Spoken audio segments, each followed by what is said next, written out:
हे काकीने नाही मी केलीये खीर. हे बघ तुझ्यासाठी केलीये. माझ्यासाठी? पण आज काय स्पेशल आहे? तू स्पेशल आहेस.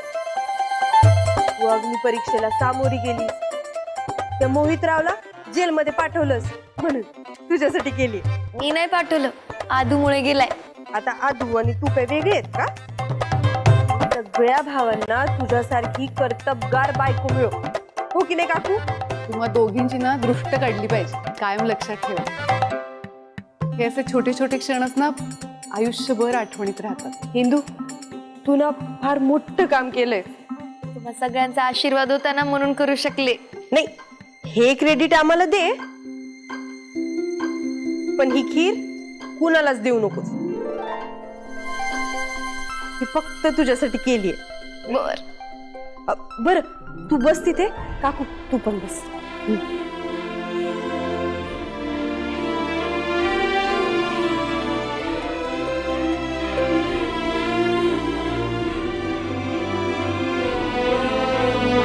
नारायणी,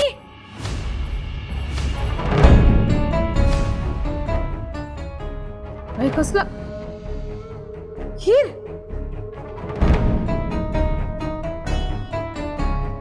खीर केली? हा बघू.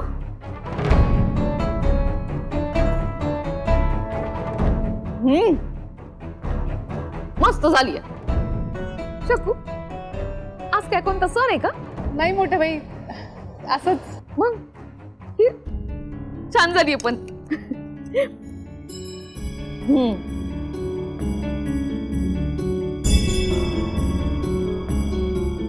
मी काय म्हणते नारायणी, आज ना माझ्यासाठी स्वयंपाकाचं करूच नका. खीर हेच माझं जेवण. वा, खरंच छान झाली.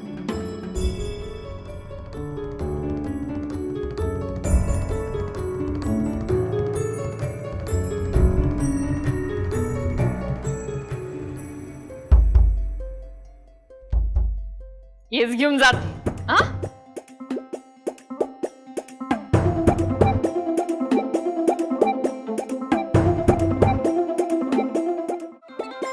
केली कुणासाठी होती आणि कोण घेऊन गेलो? नारायणी,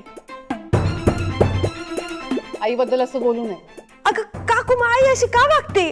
आई, अगं मोठ्या बहिणीला काहीतरी आवडलं, ही किती चांगली गोष्ट आहे बरं. इंदू, ती तुला इतका त्रास देते तरी तू तिचीच बाजू घेते.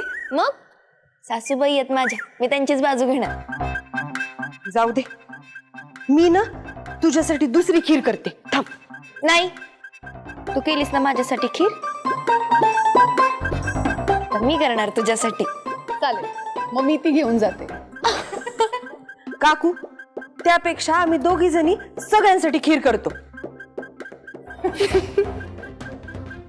तुम्हा नणंद भाऊजेचं हे नातं असंच खिरीसारखं गोड राहू दे.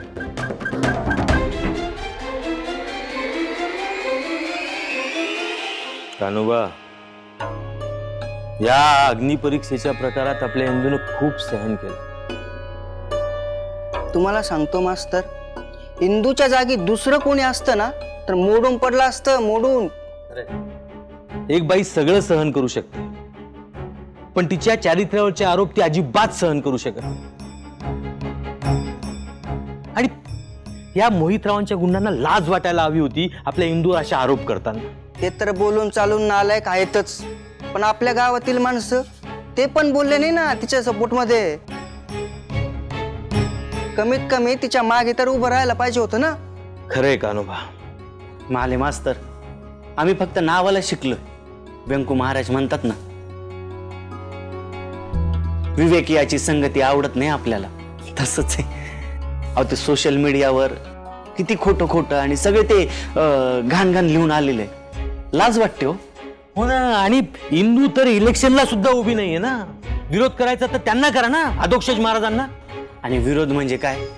त्यांच्या व्यंगावर बोलणं. अहो, नुसते बिनबुडाचे आरोप आहेत, ते काही कामाचे नाही. हे बदलणाऱ्या काळाचे वारे बाळंबट. आता इथून पुढे हे असंच होत राहणार. मास्तर, मग यावर उपाय काय? मला नाही होय, पण आता याबरोबर जगायला शिकलं पाहिजे आपण. पण माले मास्तर, एवढं सगळं असून पण आपली इंदू मागे हटली नाही. तिचं कौतुक वाटतं बघा मला. खरंय, तिने तिच्या वागण्यातनं सगळ्यांना एक आदर्श घालून दिलाय. हो मास्तर, बरोबर आहे तुमचं.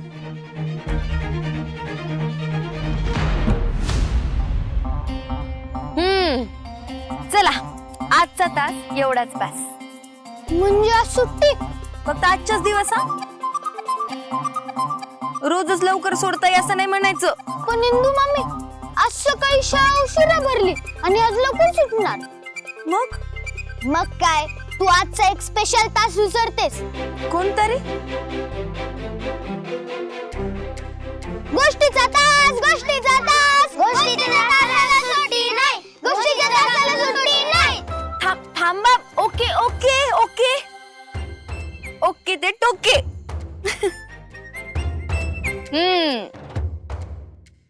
गोष्ट ऐकायची तुम्हाला? हो. चला या पटकन तुम्हाला सांगते गोष्ट. या पटकन या. आज तुम्हाला कोणती गोष्ट सांगू बाई? लाकूड तोड्याची सांगू? तर एक होता लाकूड तोड्या. तो काय करायचा, कायम असे सुकलेले झाडच तोडायचा. हिरवीगार झाड दिसली की त्याला तो काहीच करायचा नाही. मग एक दिवशी लाकूड तोडता तोडता त्याची कुऱ्हाड की नाही विहिरीतच पडली. मग त्यानं काय केलं असेल, मग ते मुळमुळ रडू लागला असणार. लई रडला. त्याला असं वाटायला लागलं की आता कुऱ्हाडच नसेल तर मी लाकडं कशी तोडू, आणि लाकूड फुपाटा जर विकल्या गेलं नाही तर माझ्या घरच्यांचं पोट कसं भरल बुवा. अरे मग त्याने रडायपेक्षा विहिरीत उडी मारून त्याची कुऱ्हाड काढायची ना. असं झालं असतं तर गोष्ट झालीच नसती. नाही, त्याला रडू दे, आमच्यासाठी गोष्ट महत्वाची. मग हे आपल्या रायासारखा आगाऊ नसलेला लाकूड तोड्या रडू लागला. मग काय झालं माहितीये? त्याचं रडू ऐकून विहिरीतली एक देवी त्याला प्रसन्न झाली. सगळ्यात आधी तर देवीनं त्याला रडायचं कारण विचारलं. मग आपला लाकूड तोड्या म्हणाला की देवी, माझी कुऱ्हाड तुझ्या विहिरीत पडली. देवी पुन्हा विहिरीत गेली आणि देवीनं एक कुऱ्हाड वर आणली. ती कुऱ्हाड कसली होती माहिती का? चांदीची कुऱ्हाड होती. आणि देवीनं विचारलं, ही चांदीची कुऱ्हाड तुझी का रे बाबा? मग तो नक्की हो म्हणाला असणार. ही कुऱ्हाड त्याची नव्हतीच. मग तो हो का म्हणल? पण ती कुऱ्हाड चांदीची होती ना. पण त्याची नव्हती ना. म्हणजे तू नाही म्हणाला? नाही म्हणाला. लाकूड तोड्या, धन्यवाद तुम्ही. लाकूड तोड्यानं नाही म्हणून सांगितलं. मग देवी पुन्हा विहिरीत गेली. या वेळेस मात्र देवीनं सोन्याची कुऱ्हाड आणली. आयुष्यपत बिंगो, सोन्याची कुऱ्हाड. मी सांगतो आता तो कन्फर्म हो म्हणाला असणार. नाही राया, या वेळेस पण त्यानं नकार दिला. नाही म्हणाला. इंदू मामी, आता तर खरंच लाकूड तोड्या धन्य. राया साहेब, गोष्ट पुढे नेऊ का मी? सॉरी करा पूर्ण. तर मग देवी पुन्हा विहिरीत गेली आणि यावेळेस मात्र देवीनं त्याच्या वापरातली लोखंडी कुऱ्हाड त्याच्या समोर आणली. मग काय, लाकूड तोड्या खुश झाला आणि त्यानं तो कुऱ्हाड घेतली. अरे काय रे तू लाकूड तोड्या, एवढी देवी समोर होती, तिने सोन्याची चांदीची कुऱ्हाड दाखवली, पण त्या गड्याने चान्स घालवला ना. राया तर मग लाकूड तोड्यानं देवीला थँक्यू म्हणाला. देवी खुश झाली. देवीने त्याला म्हंटल की तू फक्त वाळलेली झाडं तोडतोस, हिरव्या झाडांना काहीच करत नाहीस, हे तू चांगलं काम करतोस. म्हणजे त्या लाकूड तोड्याला ग्लोबल वॉर्मिंग कळत होतं मामी, पण आपल्याला अजून कळत नाही. एनिवेज, तर मग देवी खुश झाली. त्याचा प्रामाणिकपणा बघून तिला बरं वाटलं. मग देवीनं त्याला चांदीची आणि सोन्याची कुऱ्हाड बक्षीस म्हणून दिली. चला तर मग मला सांगा, मॉरल ऑफ द स्टोरी काय? या गोष्टीतून तुम्ही काय शिकलात? मी सांगू? माणसाने नेहमी प्रामाणिकपणाने वागावे, कारण प्रामाणिक माणसाच्या मागे विठुराया उभा असतो.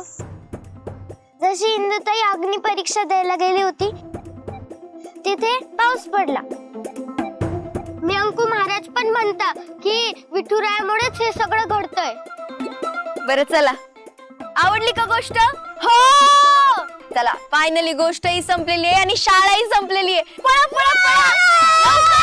शाळा सुटली, शाळा सुटली, शाळा सुटली, शाळा सुटली. हळू.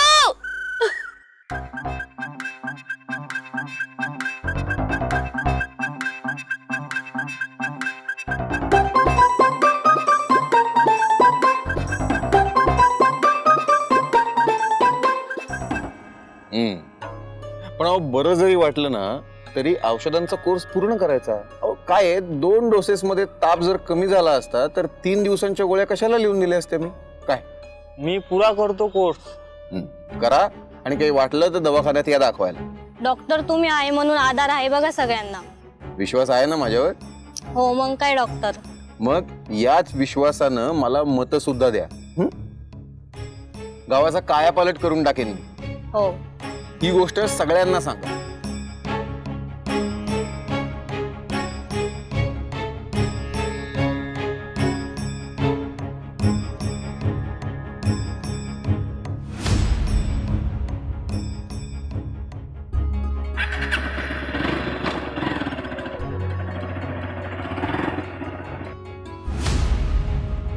इलेक्शनला उभा आहेस, आता तरी जबाबदारीनं वाग.